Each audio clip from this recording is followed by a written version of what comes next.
आज हम कक्षा 8वीं का विषय गणित का अध्याय 11 सीधा और प्रतिलोम अनुपात ये पाठ देखेंगे। सबसे पहले हम इसमें जानेंगे कि सीधा क्या होता है। सीधा, अनुपात, समानुपात।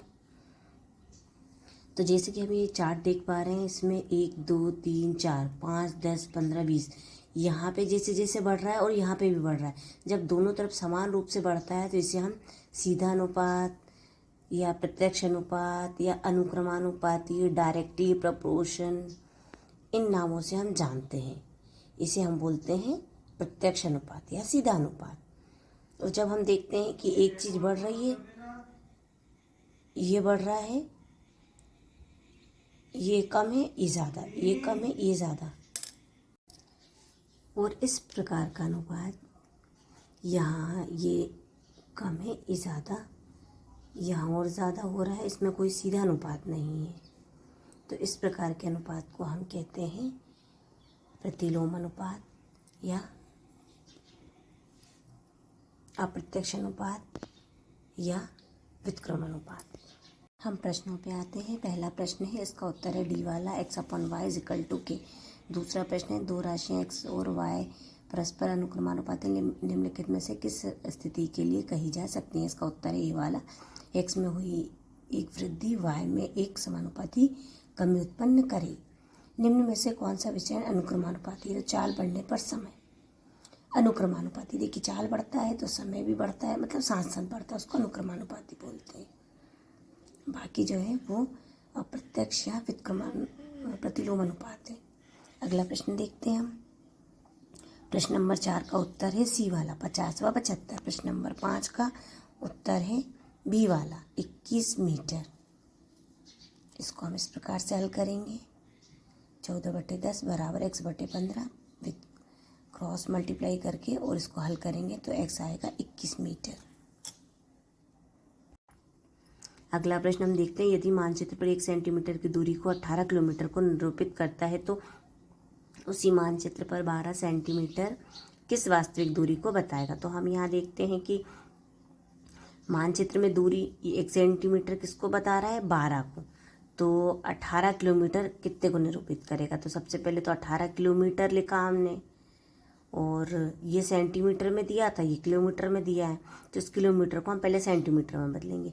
तो जब भी बड़ी राशि को छोटी राशि में बदलते हैं तो हम उसमें गुणा करते हैं। 18 किलोमीटर में हम 1000 का गुणा करेंगे तो वो मीटर में बदलेगा, फिर उसको 100 से फिर गुणा करेंगे तो वो सेंटीमीटर में बदल जाएगा।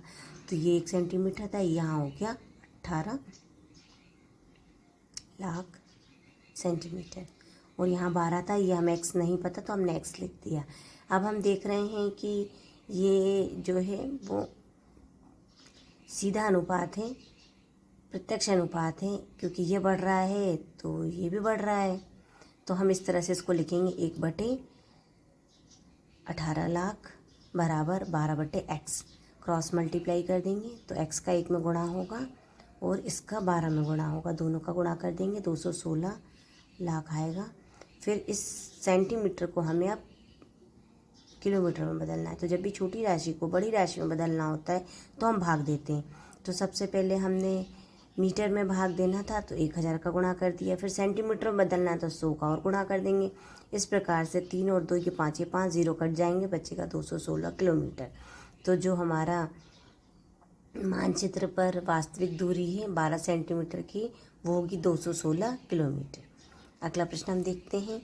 हमें एक पर्यटन स्थल के निकट का पार्किंग शुल्क इस प्रकार दिया है, 2 घंटे का 20 रुपये, 4 का 40, 6 का 60, 8 का 80, 10 का 100।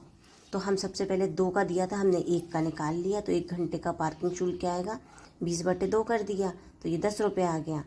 तो 1 घंटे का 10 रुपये था, 2 घंटे का 20, 4 घंटे का 40, 6 का 60, 8 का 80 और 10 का 100।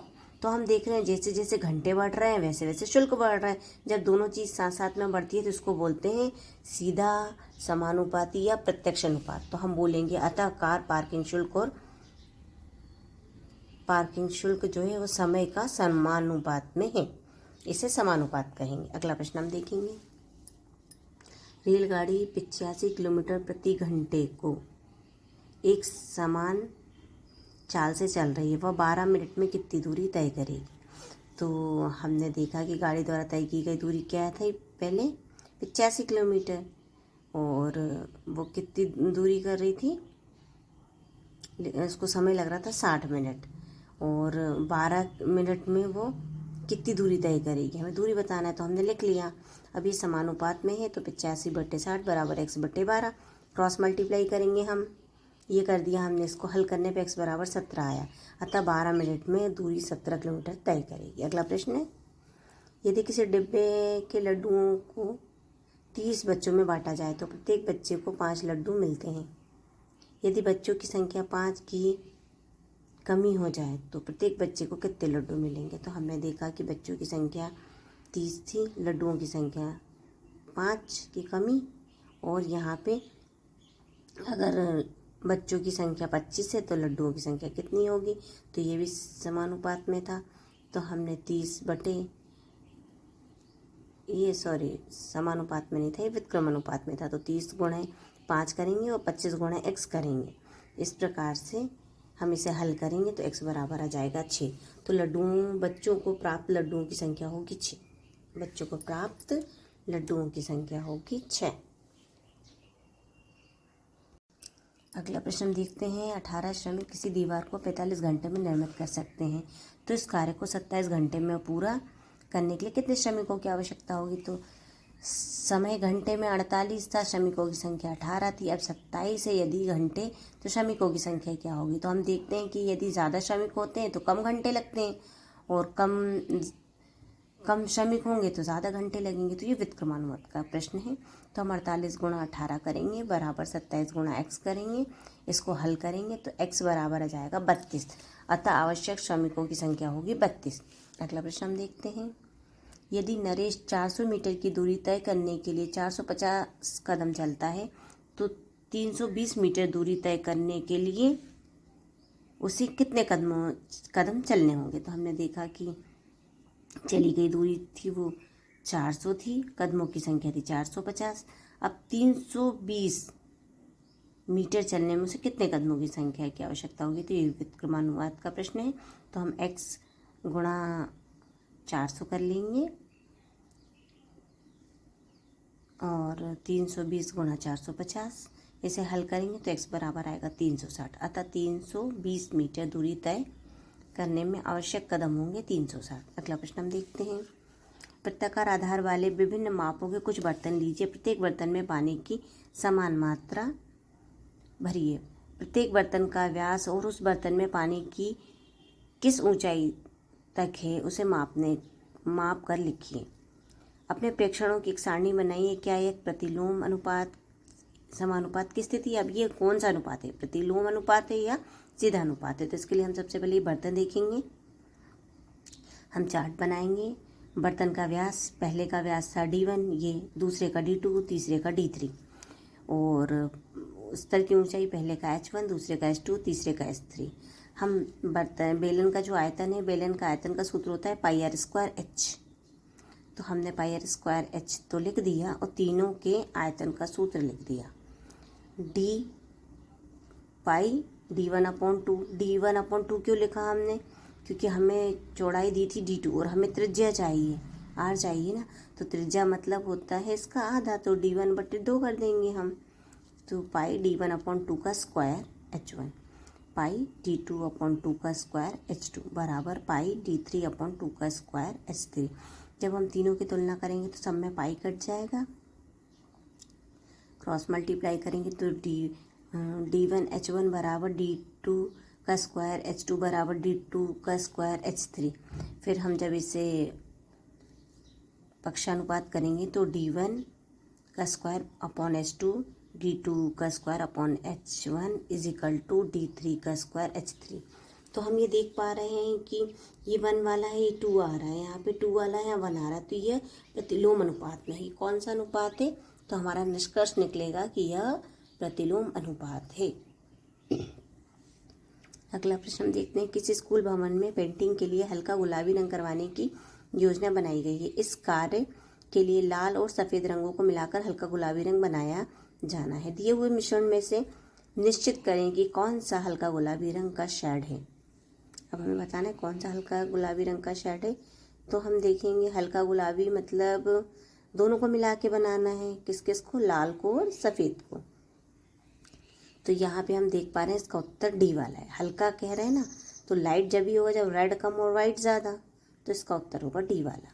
यदि एक पात्र बर्तन में 1 लीटर पेंट तथा भवन में 180 लीटर पेंट की आवश्यकता है, तो हल्के गुलाबी रंग में से पेंट कराने के लिए प्रत्येक रंग के कितने पात्रों की आवश्यकता होगी। जैसा कि हम देख रहे हैं लाल रंग के पात्रों की संख्या, तो कुल भाग थे 5, तो हमने 5 लिखा, उसमें एक भाग लाल था तो 1/5 लिखा, और हमें 180 लीटर पेंट की आवश्यकता थी तो 180 का गुणा कर दिया। जब इसे हल करेंगे तो आएगा 36। तो लाल रंग के पात्रों की संख्या होगी 36 लीटर। पहले का उत्तर है 36। दूसरा वाला हम देखते हैं सफ़ेद रंगों के पात्रों की संख्या कितनी है। तो कुल भाग थे 5, उसमें से सफ़ेद थे 4, तो 4/5 गुणा 180 लीटर था तो 180 गुणा कर देंगे हम। जब इसे हल करेंगे तो ये आएगा 144। तो सफ़ेद रंगों के पात्रों की आवश्यकता कितनी होगी, 144 लीटर। अगला प्रश्न हम देखते हैं 5 व्यक्ति एक घर की पुताई करने में 6 दिन का समय लगाते हैं। कार्य प्रारंभ होने से पहले 2 व्यक्ति बीमार पड़ जाते हैं। अब कार्य पूरा करने के लिए कितने दिन लगेंगे। तो व्यक्तियों की संख्या थी 5, समय थे 6, और अगर व्यक्ति 3 थे तो कितने दिन लगेंगे, और हमें व्यक्तियों की संख्या नहीं पता, एक दिन में कितने व्यक्ति काम करेंगे।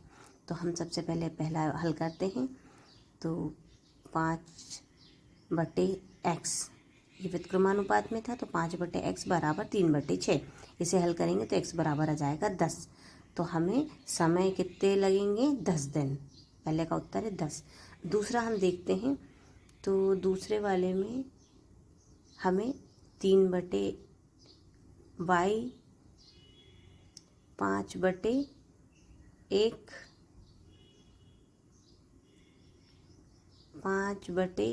और y/6 ये व्युत्क्रमानुपात में हम इसे लिख लेंगे। जब इसे हल करेंगे तो y बराबर आ जाएगा 30, अर्थात एक दिन में हमें 30 व्यक्तियों की आवश्यकता होगी। दूसरे का उत्तर है 30। अगला प्रश्न हम देखेंगे रहमान तीलियों का एक डंडियों का प्रयोग करते हुए एक पहिया बना रहा है। वह समान तीलियां इस प्रकार लगाना चाहता है कि किन्हीं भी क्रमागत तीलियों के युग्मों के बीच के कोण बराबर है। निम्नलिखित सारणी को पूरा करते हुए निम्नांकित प्रश्नों के उत्तर दीजिए। ये प्रश्न बहुत ही महत्वपूर्ण है, कई बार परीक्षा में आया है, तो इस प्रश्न को आप बहुत ध्यान से देखें, अच्छे से सीखें। तो हम देखेंगे तीलियों की संख्या जब 4 थी तो युग्म के बीच का कोण था 90, 6 थे तो 60, आगे हमें बताना है। तो हम देखते हैं 15 तीलियों वाले एक पहिए के क्रमागत तीलियों के किस युग्म का कोण बनाएंगे। तो तीलियों की संख्या 4, ये 90, और जब हम 15 लेंगे तो कितनी होगी। तो हम 4 × 90 करेंगे बराबर 15 × x करेंगे, तो हल करेंगे तो x बराबर जाएगा 24। तो पहले का उत्तर होगा हमारा 15 तीलियों वाले पहिए के लिए क्रमागत तीलियों के युग्म का कोण होगा 24 डिग्री का। अगला प्रश्न हम देखते हैं दूसरा, यदि क्रमागत तीलियों के प्रत्येक युग्म के बीच का कोण 40 डिग्री है तो आवश्यक तीलियों की संख्या कितनी होगी। तो तीलियों की संख्या जब 4 थी तो कोण था 90। अब हमें बताना है कि अगर 40 डिग्री कोण तो तीलियों की संख्या कितनी होगी। तो 4 × 90 करेंगे, x × 40 करेंगे, इसको हल करेंगे तो हमारा आ जाएगा x बराबर 9। तीलियों की संख्या होगी 9, हमारा उत्तर आ जाएगा 9।